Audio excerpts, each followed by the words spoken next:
Pictures up. Pictures up. Let's roll sound. Rolling. Rolling. Sound speed. And action!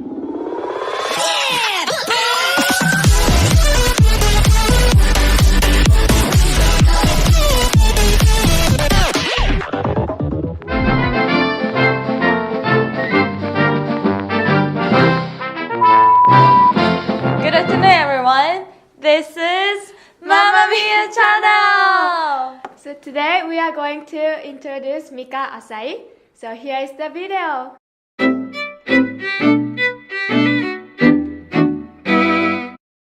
So my name is Mika Asai, and when I was 22, I went into a travel agency and I worked there for 3 years. The travel agency was a little bit different from your imagination because it's a wholesaler of a travel agency. So the client is also travel agency.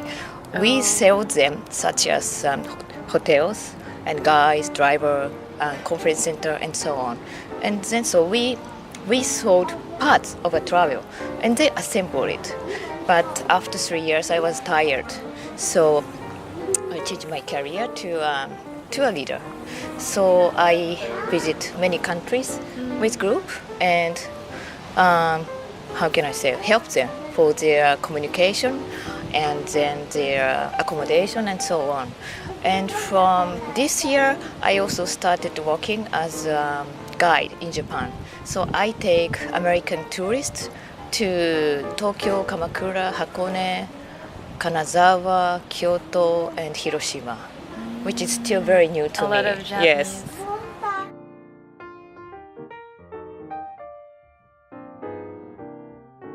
Well, when I was university student, I visited Canada, Indonesia, and Europe. Oh. Well, the first one was Canada, and Canada was a developed country, and I didn't have much travel. Culture shock. But Indonesia was totally different because the area I visited in Indonesia is not the Muslim area. Indonesia is such a huge country from east to west, and I visited the eastern end, which is Christian area. And at that time, people didn't wear much. Some of them are naked. At the beginning of 20th century, to introduce Christianity, before that they didn't wear clothes and they just lived like primitive. They had to walk like 2 or 3, no more, about a week to reach their village. And then when I visit the village, the villagers haven't seen any foreigners. So they had no idea who we are and where we came from. So it was a very big shock to me because what they eat was just sweet potato and maybe taro potato, maybe some grasses, and that's it. They haven't seen tents and backpacks, and so we had so many new materials for them. So you brought them. Yeah, so it was very shock for them, but it was also shock for us.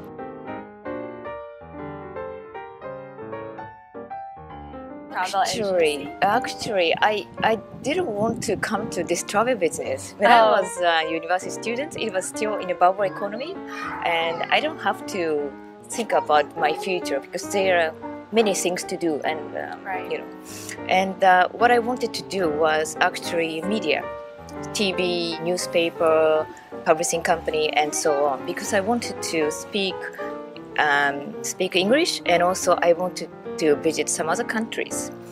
But I was very tired for taking exam. But I took only 3.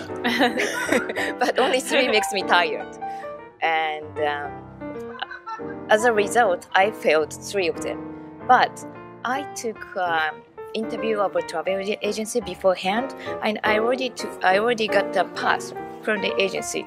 So after all, only one travel agency. That's it. Before going out, I thought, well, maybe everybody think Japanese is the standard. When you go abroad, Japan is very special, very different from other countries. compared to Europe, everything is different. European people don't mind small things, and they eat just potato and meat every day from morning till night, from January to December. But Japanese people eat everything, vegetable, fish, and meat, and clams and crabs and everything. I was told Japanese people are sometimes too polite or like military. For us, it's very comfortable, but for them, maybe not comfortable.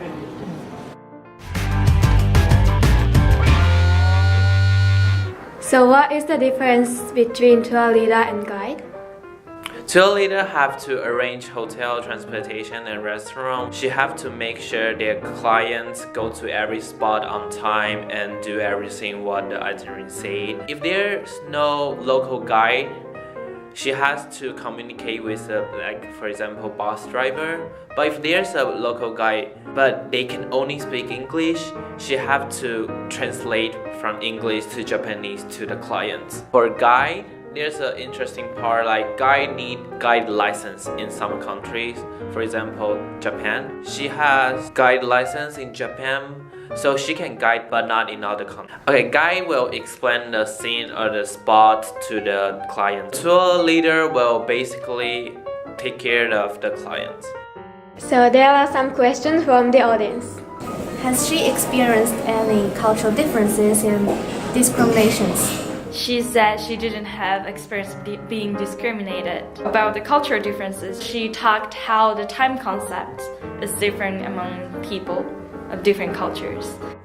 How did she practice English? So according to her, she said she didn't go to study abroad. So she had to learn English by herself by listening to the radio or reading English books and also English conversation class. And after she got a job, she kept studying English by talking to the wholesaler travel agency colleagues. She didn't go study abroad, but when she traveled with English, what are the difficulties in English she might have? So for her, she said understanding a different accent is very hard. For example, there are Arabic English, New Zealander English, Indian English, and they're very hard because they mix their original words, like native languages, into their English. Another problem is to understand the name or a specific known. It could be the name of the place or the sightseeing spot, but they're said differently in different languages. So there's an example. Napoli. Napoli is an Italian word. In English, it has to be called Naples. So I have to remember both of them. San Pietro. Pietro in Japanese. But actually, Pietro in English is Peter. And Paolo is Paul. And when I visited Tibet, there's also English-speaking guide. And I have to learn the name of the Buddhas in Sanskrit. For example, Kannon is Buddha of compassion, but they say it's Avalokiteshvara. I have advice. When you study abroad and when you want to study some other languages, don't communicate with Japanese people too much. And don't communicate with other people in English too much. Try to communicate in their language. I learned German and I learned Spanish. And I tried to learn Mongolian or Hungarian, which I failed. So I think you can have a good career in the future. So try to follow your dream.